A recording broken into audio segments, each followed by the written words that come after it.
देवठाण कामसभेत हमरी-तुमरी गोंधळातच झाली ग्रामसभा संपन्न। अकोले तालुक्यातील देवठाण ग्रामपंचायतीची ग्रामसभा प्रचंड गोंधळात संपन्न झाली। ग्रामसभेत आरोप प्रत्यारोप व गडबड गोंधळ व हमरी-तुमरी सुद्धा झाली। दारूबंदीसाठी ग्राम सुरक्षा दल स्थापन करणे तसेच वन हक्क समिती स्थापन करणे यासाठी ही ग्रामसभा आयोजित केली होती। ग्रामसभेच्या अध्यक्षस्थानी सरपंच सौ विजया अनिल सहाणे या होत्या। ग्रामसभेत या दोन्ही समित्या स्थापन करण्यात आल्या असून या समितींचे अध्यक्ष सुद्धा निवडले आहेत।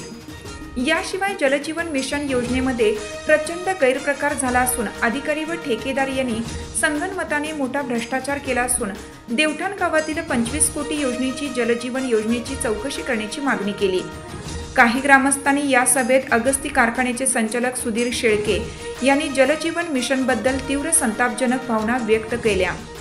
माजी सरपंच एकनाथ सहाणे यांनी जिल्हा परिषदेमार्फत 69 लाख रुपयांचे नळ जोडणी कामाचे टेंडर येवला येथील ठेकेदाराने घेतले असून तो ठेकेदार कधीही देवठाण गावात येत नाही व अधिकारी कानावर हात ठेवतात। या नळ जोडणी कामाची चौकशी होऊन संबंधित ठेकेदारावर कारवाई व्हावी अशी मागणी केली आहे। राज्य उत्पादन शुल्क यांना सर्व ठराव आम्ही नेऊन दिलेले, त्याच्यामुळे व्यक्तिगत कोणी ॲलिगेशन करायचं नाही। आपल्याला गाव आपलं व्यवस्थित बनवायचं आहे आणि हे आपल्याला गावात नकोय अशी सर्वांची इच्छा आहे। माझी पण तीच इच्छा आहे तुमची सर्वांची इच्छा आहे ना बंद करायची। केंद्रामध्ये येऊन सांगितलं तर आपण त्याचा खंके नमुनाही त्याच वेळेस तपासतो किंवा जर खंके नमुने जर पेशंट निगेटिव्ह आला तर आपण त्याला छातीत एक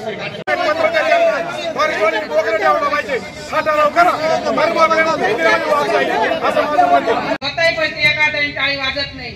जेव्हा ती टाळी वाजून जाते आणि तेव्हा त्या पोरीच्या आई वडिलांवर वेळ येते आणि ते पोलीस स्टेशनला कोणीतरी कळवलं जातंय, त्या वेळेला त्या पोरीच्या आई बापाचे त्या पोराच्या आई बापाचे काय आलं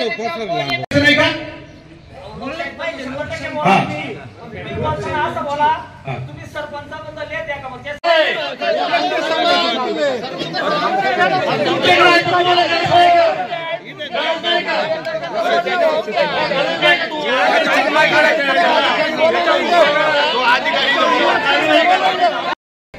नेमकं काय काम करताय, लोकांच्या काय कंप्लेंट आहे, याचा किती दखल घेतली जाते याचा विचार 2 मिनिट थांबावं म्हणून त्यांना अर्थ बोलवण्यात जातो।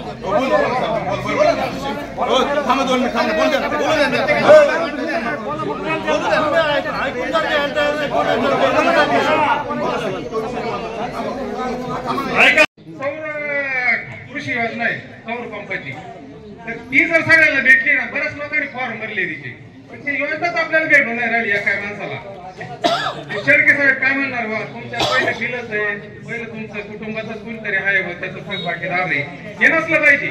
आपल्या सगळ्यांना ती सौर कृषी पंप योजना ती भेटली पाहिजे।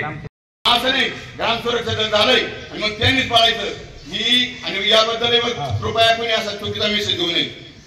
मग उद्या समजा मी ग्रामसभेत याच्यात नाही काय म्हणतात ग्रामरक्षक झालं नाही, मला सुद्धा अधिकार आहे। सदस्यांची संख्या त्या ग्रामपंचायतीच्या एकूण सदस्य इतकी असली पाहिजे, परंतु कोणत्याही परिस्थितीत सदस्य संख्या 11 पेक्षा जास्त असता कामा नये। आणि त्या अर्जावरती रक्षता समिती काय कार्यवाही करते त्याची वाट पाहा आणि मग त्याच्या पद्धतीने पोलीस स्टेशनला देतील। आणि ही जी कंडिशन आली, हा जो एवढा वप झाला, पोलिसच साथ असल्यामुळे दारू विक्री होत होती, पोलिसांची साथ होती।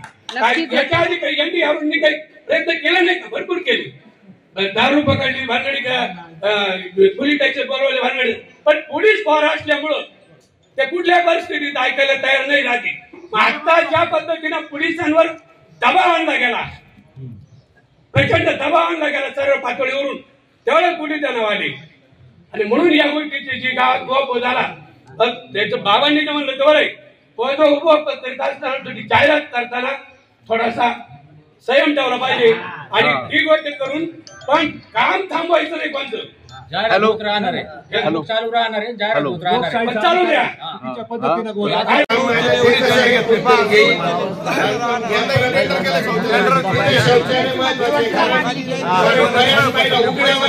ग्रामसभेच्या मान्यतेने वन हक्क कायद्याशी सुसंगत नियमावली करणे, म्हणजे आपल्याला ग्रामसभेच्या याच्या प्रमाणेच करायची। वाहतूक परवाना, उत्पादन वृत्तीपासून उत्पन्न व्यवस्थापन आराखड्यात बदल करण्याशी संबंधित सर्व निर्णयाचा मान्यता घेतली. केंद्र शासनाने 12 गौण उपयोजक किमान आराखडा किमतीच्या आधारे यंत्रणा राज्य स्थापनेवर सूचना दिल्या आहेत.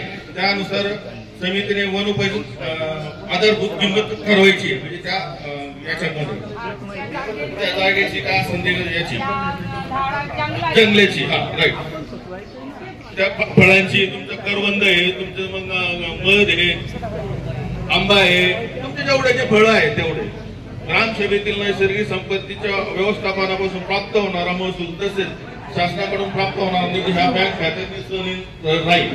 वन हक्काशी संबंधित कामे खर्च अंदाजपत्रक तयार करणे ही ग्रामसभेची मान्यता घ्यावी लागेल. 2020 नंतर तहसीलदारांच्या आदेशाशिवाय कोणतीही दुरुस्ती 7/12 वर तलाठी स्तरावर करता येत नाही.